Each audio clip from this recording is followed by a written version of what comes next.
Saya di sini akan membagikan salah satu kisah yang masih saya ingat sekali kejadiannya. Ini bermula pada saat saya masih kelas 6 SD. Saya waktu itu dan keempat teman saya diminta untuk menginap di salah satu rumah teman saya juga.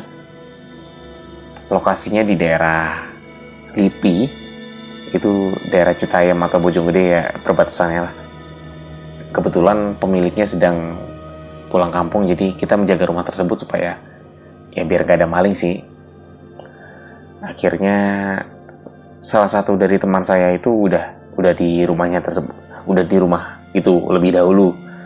Kemudian sisanya kita berempat, kita menyusul. Dua teman saya sudah naik motor lebih dahulu, dan saya yang gak punya kendaraan dengan teman saya satu lagi akhirnya naik angkot kita. Perjalanannya kita mulai malam hari karena setelah pulang sekolah semuanya udah beres semua. Saya ingat saya berangkat dari rumah itu sekitar jam 7:30 malam. Kita turun di Gang Merpati. Kondisi jadi kurang lebih dari Gang Merpati sampai rumah tempat kita akan menginap nanti itu kurang lebih 1-2 kilo. Dan di Gang Merpati ini kondisinya saya bisa bayangkan, kondisinya itu kita mulai menanjak, tapi tanjakannya itu jalannya nggak halus gitu. Jalannya tanah tapi banyak sekali berbatuan. Cuman bukan batu kali ya, tapi ini batu-batu kayak puing-puing bekas rumah gusuran gitu. Jadi kayak masih ada batakonya ataupun tembok-tembok bekas pecahan gitu. Jadi lari pun agak susah, motor pun lewat situ harus pelan-pelan banget karena bisa ngerusak ban. Dan di awal-awal kita masuk ke Gang Merpati itu menanjaknya itu lumayan panjang, kurang lebih 500 meter. Kita menanjak ke atas 500 meter.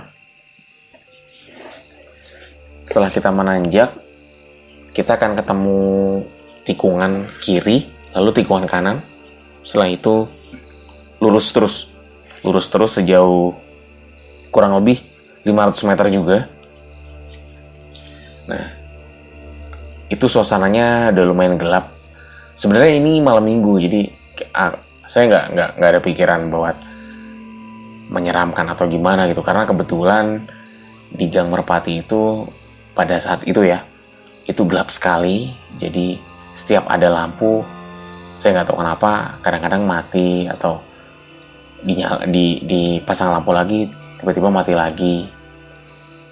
Dan di sana juga kanan kiri dari Gang Merpati itu pohon bambu lebat sekali.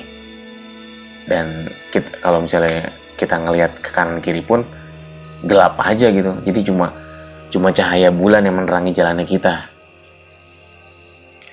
Saya mulai jalan gitu. Jadi teman saya yang dua tadi yang naik kendaraan bermotor tuh udah lebih dulu lewat Gang Merpati gitu. Dan kita yang naik angkot tinggal saya dan ya panggil saja Konder gitu. Konder sama saya ini beda 4 tahun, dia lebih tua juga. Dan kebetulan Konder ini baru pulang dari pesantren. Ya kita tahu lah kalau namanya pesantren kan pasti pelajaran agamanya lebih dalam gitu daripada kita yang di sekolah-sekolah negeri gitu.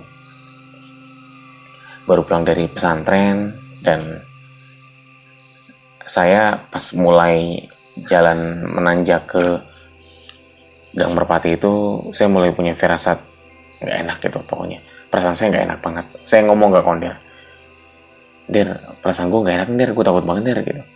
Terus Konder diem, tapi dia ngeliat saya. Akhirnya dia ngomong, "Tenang aja, udah baca doa aja." Nah, pada saat kita mulai jalan ke atas ke tanjakan tadi, itu saya ingat banget, saya izin ke dia, "Der, gue ngerangkul lo ya," tapi gue merem gitu. Jadi saya jalan menapaki Gang Merpati yang tanjakan itu dengan merangkul dia, merem. Jadi saya jalan ya karena dipapah dia gitu. Tapi saya sadar, karena saking takutnya saya nggak mau ngelihat. Ya mungkin saya bisa dengar suara-suara karena saya nggak bisa nutup kuping saya kan, karena tangan saya ngerangkul dia gitu. Kurang lebih setengah perjalanan pas tanjakan itu ya, 500 meter itu, saya ngomong lagi sama Kondir, "Der, gue takut banget, Der. Kok merinding banget ya?" Kondir masih diem, dia nggak ada respon apa-apa. Cuman saya ngomong juga bisik-bisik juga. Nggak lama Kondir tuh ngomong, kalian kalau berani keluar, jangan beraninya nakutin teman saya aja gitu. Tunjukin wujud kalian." Tek, itu bulu kuduk saya merinding banget. Saya rasanya gimana ya, gila nih, Kondir berani banget gitu nantangin gitu. Itu satu. Terus kedua, saya juga dengan dia nantangin, sebenarnya saya nggak tahu sih dia punya keahlian apa gitu. Mungkin dia udah baca-bacaannya atau ayat kursi atau agamanya udah kuat banget, makanya dia nggak takut sama yang hal-hal yang seperti itu. Sebenarnya kita juga nggak boleh takut juga ya, tapi ya manusiawi ya, kadang gemeteran gitu kalau melihat yang hal-hal goib gitu, apalagi awam seperti saya. Nggak terjadi apa-apa sampai akhirnya kita tiba di tanjakan. Kita tiba di ujung tanjakan, belok kiri belok kanan. Nah sebenarnya pas di belok kiri belok kanan itu, di samping tanjakannya itu ada lapangan kecil. Ya bisa dibilang ya sebesar lapangan futsal tapi kecil. Nah di situ ada, di tengah-tengah situ, di tengah-tengah yang pinggiran jalan belokan itu ada tiang listrik tinggi.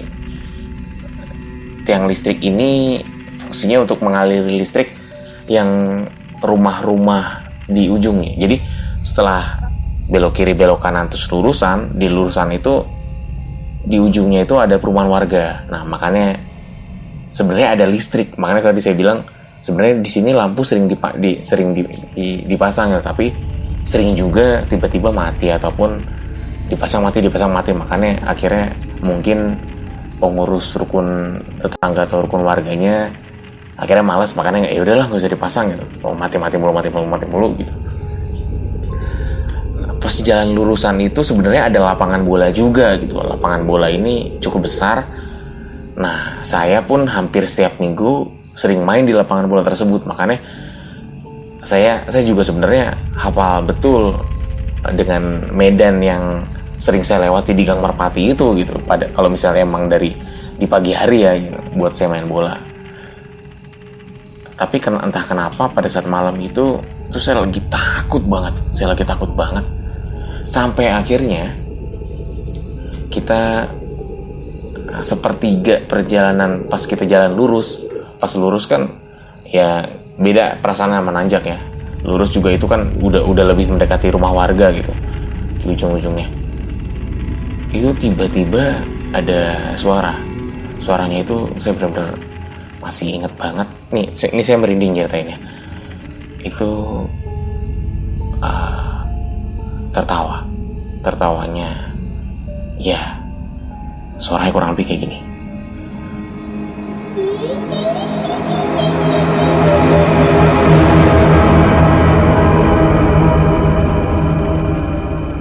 Ya suara kayak gitu. Dan itu satu kayak ya ibarat kata kayak satu nafas. Dan saya masih merem saat itu, masih merem mata saya pada saat ada suara seperti itu. Saya langsung berhenti. Kondir ini mau melanjutkan perjalanan gitu. Dia lagi mau jalan, cuman kan karena posisinya tangannya saya tahan di belakang, jadi dia kayak badannya udah di depan tapi tangannya masih ketinggalan di belakang gitu. Tapi dia nggak ngomong apa-apa. Setelah itu saya memberanikan diri saya untuk membuka mata saya. Saya lihat Kondir udah ngadep ke saya gitu. Tapi dia nggak berani ngeliat belakang karena saya tahu dia nggak berani lihat belakang. Terus entah kenapa saya saat itu pengen banget melihat yang wujudnya kuntilanak itu seperti apa. Mungkin karena mumpung lagi sama Konder kali ya, jadi sekalian deh saya pengen lihat itu. Jadi serem sekalian deh kalau dijabarin gitu. Akhirnya nggak lama saya langsung ngadep belakang, dan saya ngadep belakangnya itu ngeliat ke atas tiang listrik. Kenapa? Karena suaranya tuh berasal dari sana, benar-benar dari sana, nggak dari samping, nggak dari bawah, nggak dari kanan, nggak dari kiri, tapi dari atas. Dan saya tahu itu suara dari atas tiang listrik. Jadi kayak kita ini aja deh, kayak kita misalnya dipanggil dari atas gitu.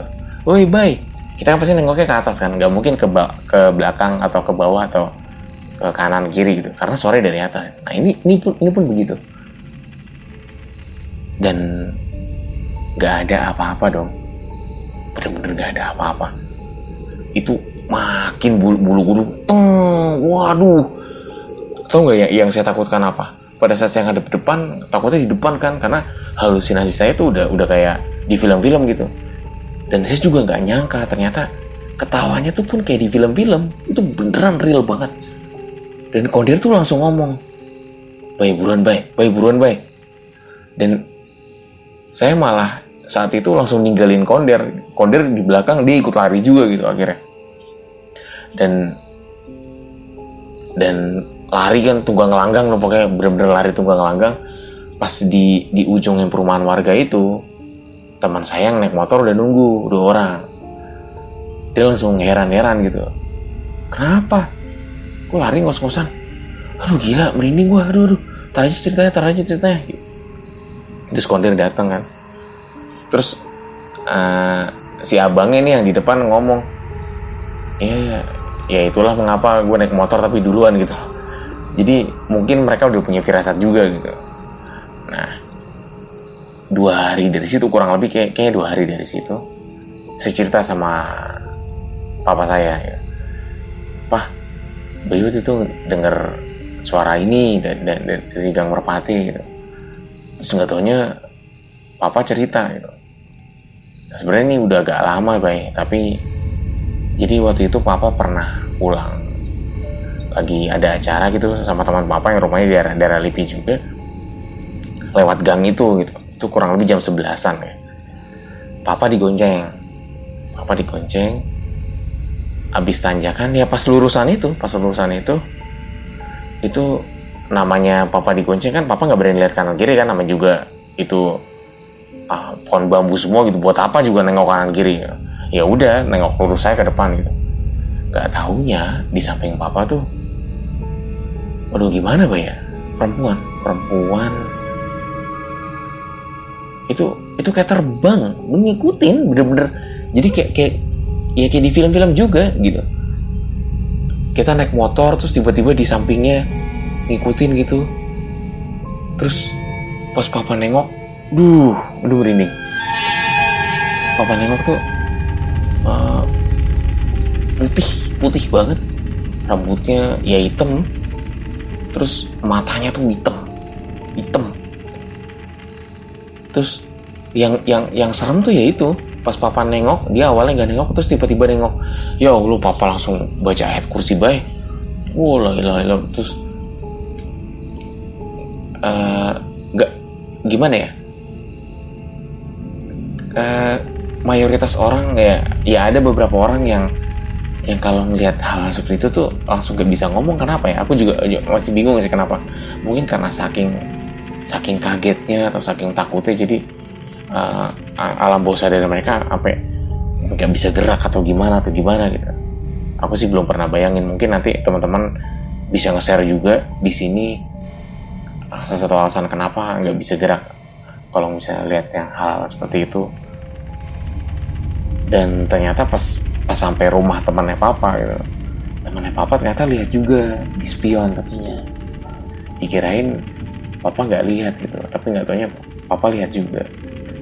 Tapi setelah itu kita sering lewat Gang Merpati juga, nggak terjadi hal-hal yang seperti itu lagi sih. Jadi cuma ya itu doang gitu. Sekalipun saya lewat situ malam misalnya naik motor sendirian gitu, saya nggak nemuin hal seperti itu lagi. Jadi benar-benar cuma itu aja. Tapi sampai sekarang pun udah 10 tahun lebih, masih memorable banget sih buat saya kejadian itu. Benar-benar nggak bisa dilupain ketawanya. Ya, sekian cerita dari saya. Semoga ada hikmah buat kita semua. Terima kasih.